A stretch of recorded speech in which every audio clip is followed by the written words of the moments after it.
Students, जैसा कि आप लोग जानते हैं कि हमने हिस्सा गज़ल में से इसकी पहली 3 गज़ल जो हैं वो पढ़ ली थी और आखिरी गज़ल जो बहादुर शाह ज़फ़र की है वो रह गई थी। तो वो हमने जो है वो आज पढ़नी है। और सबसे पहले जो है वो बहादुर शाह ज़फ़र का तारुफ़ पढ़ेंगे कि बहादुर शाह ज़फ़र कौन था। बहादुर शाह ज़फ़र जो है वो एक शायर भी हैं और साथ के साथ जो है वो एक बादशाह भी रह चुके हैं। जब मुसलमानों ने 1000 साल हुकूमत की थी तो आखिरी बादशाह मुगलिया ख़ानदान के जो आखिरी बादशाह थे वो बहादुर शाह ज़फ़र थे। तो ये 1775 में पैदा हुए थे और 1869 में इनकी वफ़ात हुई। बहादुर शाह ज़फ़र ख़ानदान मुगलिया यानी मुगलिया ख़ानदान के आखिरी ताजदार थे, बादशाह थे। जब इन्होंने बादशाहत संभाली तो इस वक्त मुगलिया इक़्तिदार यानी मुगलिया हुकूमत जो थी अपनी आखिरी सांसें ले रहा था। शाही ख़ानदान का फ़र्द होने के साथ, शाही ख़ानदान यानी बादशाहों के ख़ानदान का फ़र्द होने के साथ साथ इन्होंने शायराना तबीयत भी पाई। यानी शाही ख़ानदान का जो है वो चिराग होने के साथ साथ जो है वो शायरी भी करते थे। शायरी में शाह नसीर ज़ोक और गालिब ये शायर हैं, ये भी से इस्लाह ली, इनसे जो है उन दुरुस्ती करवाई अपनी। 1857 की जंग आज़ादी में इक़्तिदार इनसे छीन लिया गया। जब 1857 की जंग आज़ादी हुई इस वक्त जो है वो मुसलमानों की हुकूमत जो है वो ख़त्म हो चुकी थी और ये बहादुर शाह ज़फ़र से जो है वो इक़्तिदार छीन लिया गया था।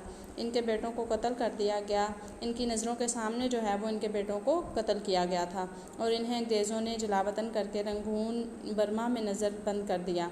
जलावतन कर दिया यानी वतन से निकाल दिया। रंगून, जिसको अब जो है वो यंगून कहते हैं, ये बर्मा का एक शहर है, तो उसमें नज़रबंद कर दिया यानी कैद कर दिया, जहाँ इन्होंने ज़िंदगी के आखिरी साल इंतहाई कस्म परसी से यानी इंतहाई ही मुश्किल से जो है वो बसर किए थे।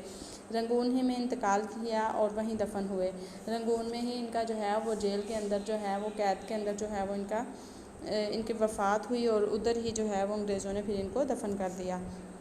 बहादुर शाह ज़फ़र के कुलियात जो हैं, अब उन्होंने जो लिखा उसके बारे में है कि उनके कुलियात 30,000 से ज़्यादा शेर जो हैं वो पाए जाते हैं। इन्होंने तकरीबन सभी असनाफ़ शायरी में तब आज़माई की। सभी असनाफ़ कहते हैं सिनफ़ की जमा को यानी किस्म।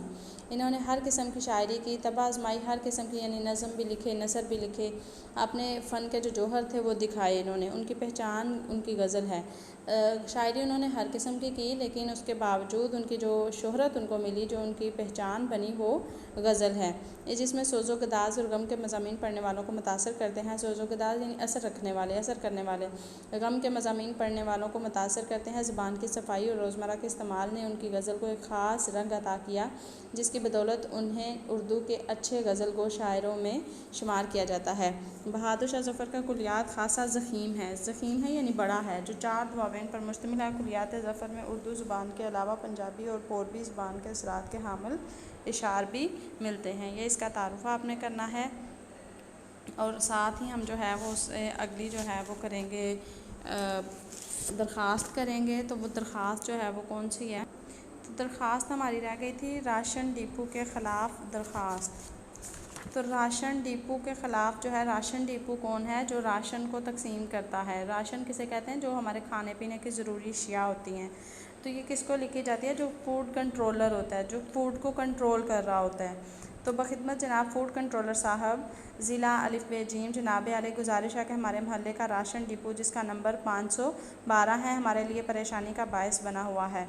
यानी वो राशन डिपो जो उनके महल्ले में है वो उनके लिए बहुत ही परेशानी, बहुत ही मसाइल जो है वो पैदा कर रहा है, क्योंकि वो ना तो वक़्त पर खुलता है, ना राशन घरों से अच्छा सलूक करता है। राशन घरों यानी जो राशन लेने के लिए जाते हैं, चीनी की बोरियां आती हैं मगर ना जाने कहाँ चली जाती हैं। कोई खुश नसीब ही चीनी हासिल करने में कामयाब होता होगा, वरना आमतौर पर यही जवाब मिलता है कि चीनी मिलती ही नहीं तो दें कहाँ से। लिहाजा हम लोग बाज़ार से ख़रीद कर गुजारा करते हैं।